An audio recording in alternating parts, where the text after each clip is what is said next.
Okay, so what if a single public threat could be the first domino to fall in a chain reaction leading to a massive regional war?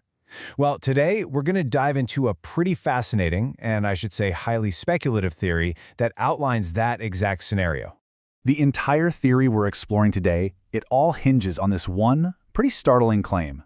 The source alleges that this direct threat against Donald Trump wasn't some secret whisper, right? No, it was a public declaration, broadcast for the entire world to see. So, this alleged televised threat, it's presented as the initial spark. But here's the thing. The theory argues it's not just about the words themselves. It's about where and how they were delivered. That's the key. And this is the critical distinction the theory makes. See, by broadcasting this on state television, the message is framed not as just one person's angry opinion, but as an official declaration, something with the full weight of the Iranian state behind it. Okay, so this is where the theory shifts from just a simple threat to something more like strategic foresight. The speculation is that this public declaration isn't just about anger. No, it's a calculated move to pre-assign blame for something that hasn't even happened yet. Think about that. This leads to the next logical question, right? According to the source, what happens if an assassination attempt is actually made? Well, according to this theory, the global reaction wouldn't be a mystery. It would be immediate, and in a way, it's kind of already been decided. And here it is. This basically lays out the alleged three-step playbook. That public threat, it acts like Exhibit A, you know? It just paves the way for an instant accusation.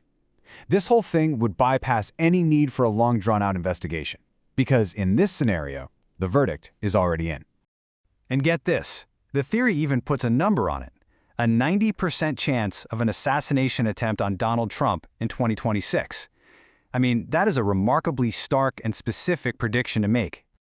All right, so that brings us to the next phase of this whole thing, the military response. The theory argues that the how and the where of this retaliation would be just as calculated as the accusation itself. And here's the crucial point. It's a strategy of distance and deflection. The claim is that the U.S. would kick off the conflict in a very specific way, one that's designed to keep the American homeland completely insulated from any direct retaliation. And you can see the strategic calculation laid out right here. Attacking from your own soil, that's a huge risk. But by launching from an allied nation, well, the risk gets outsourced. The battlefield and all of its consequences are shifted entirely onto that ally. So, which nations are we talking about? Well, these are the ones the source identifies as potential hosts for an operation like this. According to the theory, U.S. airbases and military installations in these countries would basically become the tip of the spear, putting them directly in the line of fire for any potential counterattack. Okay, so now we get to the absolute core of this domino theory. This is the part where a supposedly contained bilateral conflict is predicted to just explode, triggering an unstoppable, cascading crisis that engulfs the entire region. Now, to really understand the predicted chain reaction, you have to see how Iran is characterized in this theory. It's labeled a rogue nation, which implies it wouldn't play by conventional rules. Instead, it would choose a surprising and devastating target for its retaliation. This timeline shows just how frighteningly fast things could spiral out of control. So, day 1, U.S. missiles are launched from Saudi Arabia. By day 2, Iran retaliates. But wait, not against the U.S., but directly against the launch pad, Saudi Arabia. This direct attack then triggers defense pacts, pulling in other nations.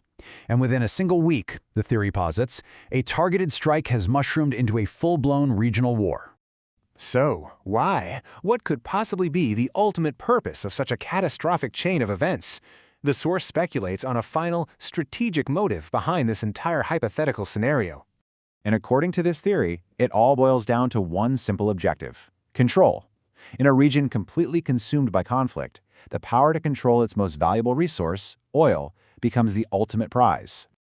So what's the alleged outcome here? Well, in this scenario, the resulting chaos, it wouldn't be a bug, it would be a feature. The theory suggests that a destabilized Middle East, totally weakened by infighting, would ultimately just cement U.S. dominance over the whole region.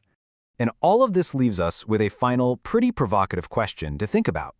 What are the real consequences of a strategy that risks regional stability just for strategic gain? It kind of forces us to consider what happens when, as this theory speculates, an entire region is treated like a chessboard.